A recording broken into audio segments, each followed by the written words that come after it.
और मेरे YouTube channel का नाम है आकाश एंड केएस स्टडी, जिसके अंदर आप देखने वाले हैं सीए फाइनल और कॉम्पिटिशन्स की क्लासेस, जिसमें आपको सारी क्लासेस मिलेंगी फ्री ऑफ कॉस्ट, जिसके अंदर आपको 9th क्लास से लेके ग्रेजुएशन तक के सारे सब्जेक्ट मिलने वाले हैं फ्री ऑफ कॉस्ट। और हमारा जो टॉपिक रहेगा एजुकेशन प्रोवाइड कराना, जिसके अंदर आपको 2 सेशन मिलने वाले हैं, जिसमें पहला सेशन होगा practical and second one is theory. तो मतलब इसको हम पहले थ्योरी लेके चलेंगे और फिर सेकंड वे में हम जो लेके चलेंगे उसको कहने वाले हैं प्रैक्टिकल। सो दोस्तों सबसे पहले हम कहने वाले हैं इंडियाज 2, जो कि अकाउंट्स का टॉपिक है और बहुत ही बढ़िया और बहुत ही ईजी रहने वाला है आप लोगों को। सो इंडियाज 2 का नाम है इन्वेंट्रीज। तो आखिर इन्वेंट्री होती क्या है? तो इन्वेंट्री का मतलब क्या होता है कि कोई भी चीज़ जो आप अपने बिजनेस के लिए हेल्ड करते हो in ordinary course of business, जिसे आप बोलते हो फिनिश गुड्स, मतलब ऐसी कोई भी चीज़ जो एज ए स्टॉक करके आप रख सकते हो, वो फिनिश गुड्स हो चुकी है, उसे हम इन्वेंट्री बोलेंगे। दूसरा हमारा होता है वर्क इन प्रोग्रेस, यानी कि जैसे कि आप किसी चीज़ को बनाते हो और वो प्रोसेस ए से जाके प्रोसेस बी में जाता है और प्रोसेस बी में जाता है, यानी वो चीज़ जो फिनिश गुड्स नहीं है, यानी कि कंप्लीट नहीं है, यानी वर्क इन प्रोग्रेस में। और तीसरी चीज़, उस वर्क इन प्रोग्रेस या फिनिश गुड्स को बनाने के लिए जो मटेरियल आप यूज़ करते हो उसे बोला जाता है रॉ मटेरियल। यानी सिंपली बोलते तो इन्वेंट्री के 3 पार्ट हो गए, raw material, work in progress, finish goods. तो इन तीनों पार्ट्स को हम क्या बोलते हैं? इन्वेंट्री कोई भी ऐसी एसेट्स है जो इन 3 चीज़ों के लिए यूज करी जाती है। सो ये था आपका मीनिंग ऑफ इन्वेंट्री। नाउ इसके बाद इंडियस में सबसे बढ़िया टॉपिक ये रहता है कि इंडियस एप्लीकेबल किस पे होता है। तो मैं बताऊँ ये इंडियस सब पे अप्लाई होता है, सिर्फ 2 चीज़ों को छोड़ के, जिसमें इंडियस 41 अप्लाई होता है। Ind AS 41 is basically relate to agriculture, और सेकंड हमारा रहने वाला है Ind AS 32 and 109, that is your financial instrument. So इसके बाद हमारा थर्ड और जो मोस्ट इंपॉर्टेंट पार्ट है इस इंडियस की, जिसे कहते हैं जान। आप उसे कर लो तो आप सारे क्वेश्चन अटेम्प्ट कर पाओगे। That is your measurement of inventory. So inventory को मेजरमेंट करते टाइम हम हमेशा ये ध्यान रखते हैं कि कॉस्ट और एनआरपी जो भी दोनों में से कम रहने वाला, विचएवर इज लोअर, या तो आप कॉस्ट लोगे एनआरपी लोगे, जो भी दोनों में से कम आएगी आप उस पर इन्वेंट्री को मेजर करने वाले हो। तो सबसे पहले बेसिकली हम बात करेंगे किसकी? कॉस्ट की। तो कॉस्ट के 3 पार्ट रहने वाले हैं यहाँ पे इन्वेंट्री निकालते हैं। सो पहला तरीका जो हमारा इन्वेंट्री को निकालने का है कॉस्ट। तो कॉस्ट में 3 चीज आएंगी, cost of purchase, conversion cost, और तीसरा हमारा other cost to bring the inventory their present location and condition. आप ये कहोगे मैंने इतना लंबा चौड़ा बोला कि other cost to bring the inventory their present location and condition. So इसका सिंपली मतलब ऐसी कोई भी चीज जो इन्वेंट्री को उस कंडीशन पे लाके रख दे कि वो इन्वेंट्री बन जाती है, to bring their present location condition, that is your inventory. So सबसे पहले मैं बात करने वाला हूँ इन्वेंट्री के कॉस्ट ऑफ परचेज की।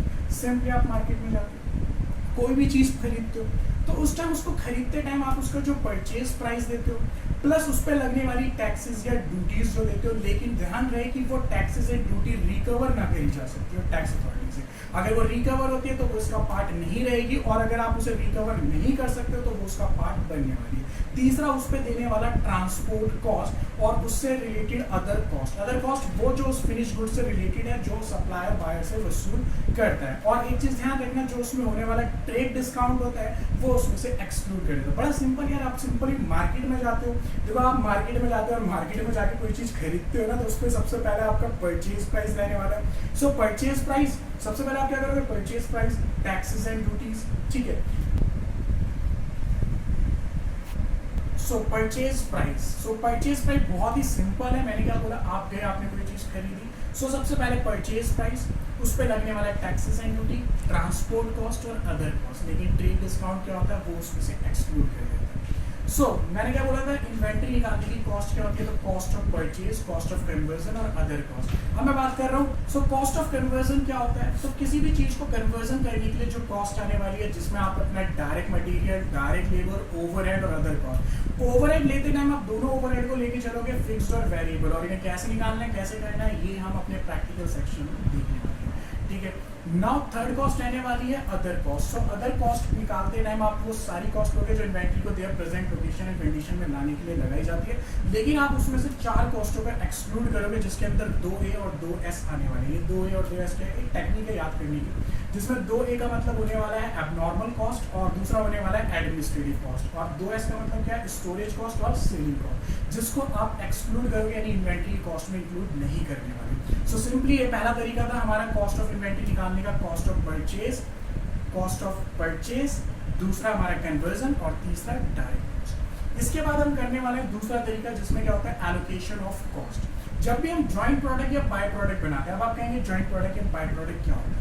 सो बेसिकली जब हम एक से ज़्यादा प्रोडक्ट को बनाते हैं, जब भी हम एक से ज़्यादा प्रोडक्ट को साइमल्टेनियसली, मतलब हम एक से ज़्यादा प्रोडक्ट बनाते हैं या सिंपली हम एक प्रोडक्ट बना रहे हैं लेकिन बनते टाइम को एक से ज़्यादा प्रोडक्ट साइमल्टेनियसली बन जाते हैं, तो उन्हें जॉइंट प्रोडक्ट और बाय प्रोडक्ट बनाते हैं। जब एक से ज़्यादा प्रोडक्ट इकट्ठे बनते हैं तो उन्हें जॉइंट प्रोडक्ट बोलते हैं। लेकिन जब दो प्रोडक्ट बन जाते हैं जिसमें एक मेन प्रोडक्ट होता है और एक इमैटीरियल प्रोडक्ट होता है या अदर प्रोडक्ट होता है लेकिन वो हमारा मेन यूज का नहीं होता, तब उसे हम बाय प्रोडक्ट्स बोलते हैं। इसकी कॉस्ट को वैल्यूएशन करने के तीन तरीके हैं। पहला, अगर आप इसे सेपरेटली आइडेंटिफाइबल कर सकते हो, मैंने क्या बोला कि आप इसको सेपरेटली आइडेंटिफाइबल कर सकते हो, तो आप इसको एलोकेट करोगे on the basis of sales value. और अगर आप इसे सेपरेटली आइडेंटिफाइबल नहीं कर सकते तो आप अपने किसी रेशनल या कंसिस्टेंट बेसिस को यूज करके इसको एलोकेट करोगे प्रोडक्ट्स में। तीसरा होता है कि जब कॉस्ट की जो प्रोडक्ट है वो इमैटीरियल होती है, ऐसे केस में आप क्या करते हो, आप उसकी पहले एनआरवी निकालते हो और कॉस्ट की जो मेन प्रोडक्ट होती है उस कॉस्ट की मेन प्रोडक्ट में से उस एनआरवी को डिडक्ट करते हो। तो ये हम अभी देखेंगे प्रैक्टिकल सेशन में कि इस कॉस्ट को भी किस तरीके से निकाला जाता है। दूसरा हमारे पास तीसरा जो हमारी कॉस्ट की टेक्निक्स होती है उसका नाम है टेक्निक्स। सो हमारे पास दो टेक्निक रहने वाली है, एक रिटेल मेथड रहने वाला है और दूसरा हमारा स्टैंडर्ड मेथड। अब आप कहोगे स्टैंडर्ड कॉस्ट मेथड क्या होता है, यानी कि कभी भी आप जब किसी कॉस्ट की प्रोडक्ट की कॉस्ट किस चीज पे निकालते हो, मटेरियल, लेबर और कैपिटल यूटिलाइजेशन को लेके, उसे बोलते हैं स्टैंडर्ड कॉस्ट मेथड। और जो दूसरा मेथड हमारा होता है जब आप किसी चीज की सेल प्राइस और उसमें से ग्रॉस प्रॉफिट मार्जिन का एप्रोप्रिएट बेस लीजिए, यानी कि बोला जाता है कि 20% ऑफ द सेल्स, तो आप उसका जो प्रॉफिट है उसकी सेल्स में से घटा देते हो और जो चीज निकल के आती है उसे बोला जाता है क्या, रिटेल प्राइस मेथड, यानी cost by retail price method. ठीक है, अगला जो हमारा कॉस्ट का टॉपिक रहने वाला है वो रहने वाला है एग्रीकल्चर प्रोड्यूस फ्रॉम, यानी कि जो भी आप एग्रीकल्चर यानी कि बायोलॉजिकल एसिड्स की कॉस्ट निकालोगे वो कैसे निकालोगे, उसके लिए हम इंडियस 40 यूज करेंगे। तो जब हम इंडियस 41 करेंगे तब हम सीखेंगे कि वहाँ पे इन्वेंट्री की कॉस्ट कैसे निकाली जाती है। अच्छा, इसका मैं एक चार्ट बनाऊंगा, जो आपको उसको चार्ट बनाते टाइम मैं आपको उसको एक प्रैक्टिकल सेशन भी आपको दिखाने वाला हूँ कि कैसे हमने इसको लिखना है, कैसे हमने इसे समझना है। लेकिन मैं आपको बता दूँ वो क्या होता है। सबसे पहले इन्वेंट्री जो ऑर्डिनरी चेंजेबल है और नॉट ऑर्डिनरी चेंजेबल है।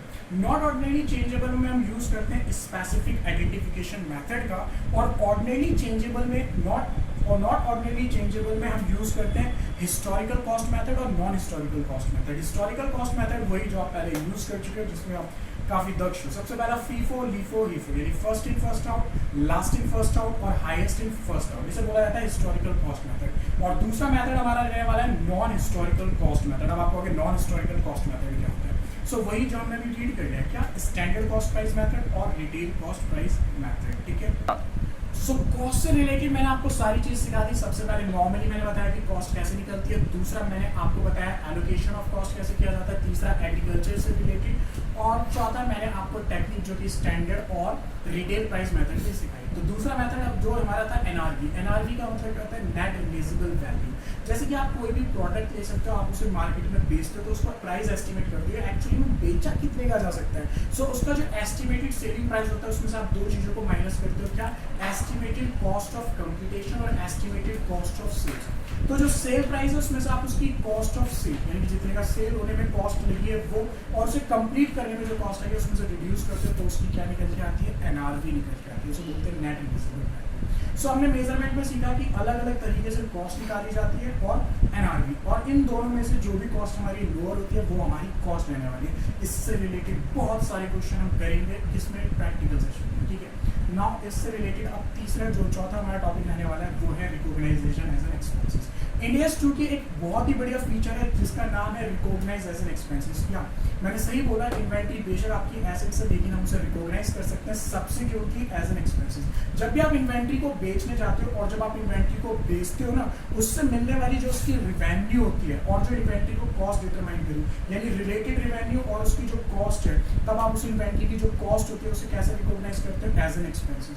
दूसरा तरीका क्या होता है, जब भी आप इन्वेंट्री की वैल्यू को रिटर्न डाउन करते हो, यानी कि उसकी वैल्यू को एनआरवी पे लेके आते हो, और उस टाइम पे होने वाला जो लॉसेस होता है उस लॉसेस को भी हम क्या करते हैं, सब्सिक्यूटली रिकॉग्नाइज करते हैं, क्या, एज एन एक्सपेंसेस। यानी कि सब्सिक्यूटली हम क्या रिकॉग्नाइज करने वाले हैं, एज एन एक्सपेंसेस हम उसे इन्वेंट्री को रिकॉग्नाइज करने वाले हैं, ठीक है।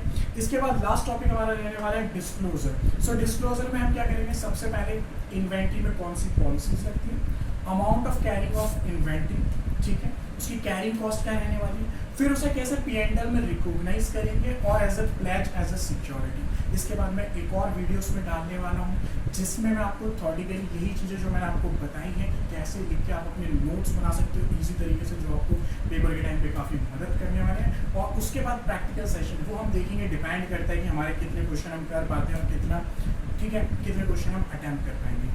और मैं आपसे कहना चाहूँगा कि ज़्यादा से ज़्यादा इस वीडियो को, मैं ये नहीं कहूँगा कि लाइक करें, लेकिन मैं कहूँगा शेयर और सब्सक्राइब तो ज़रूर करें साथ ही, कि ज़्यादा से ज़्यादा लोग इस वीडियो का फ़ायदा उठा सकें। और ज़्यादा से ज़्यादा लोग इसका, बस यही कहना चाहूँगा कि ज़्यादा से ज़्यादा लोग इसका फ़ायदा उठाएँ। और मैं इससे रिलेटेड बहुत सारी वीडियो अभी सिर्फ अकाउंट से रिलेटेड थी, जिसमें आपको टैक्स, कॉस्ट और सारे सब्जेक्ट की सीट से रिलेटेड मिलने वाली है। तो ज़्यादा से ज़्यादा इस वीडियो को लाइक, सब्सक्राइब करें, ठीक है, और शेयर करें और बेल के आइकन पे बिल्कुल क्लिक करें ताकि आप ज़्यादा से ज़्यादा लोग इस वीडियो का फ़ायदा उठा सकें। और इससे रिलेटेड मैं कॉम्पिटिशन वीडियो भी डालने वाला हूँ जिसमें आप अपना फ़ायदा उठा सकते हो, और क्लास 9 से लेकर ग्रेजुएशन तक की सारी वीडियो आपको मिलने वाली है। So guys, bye bye.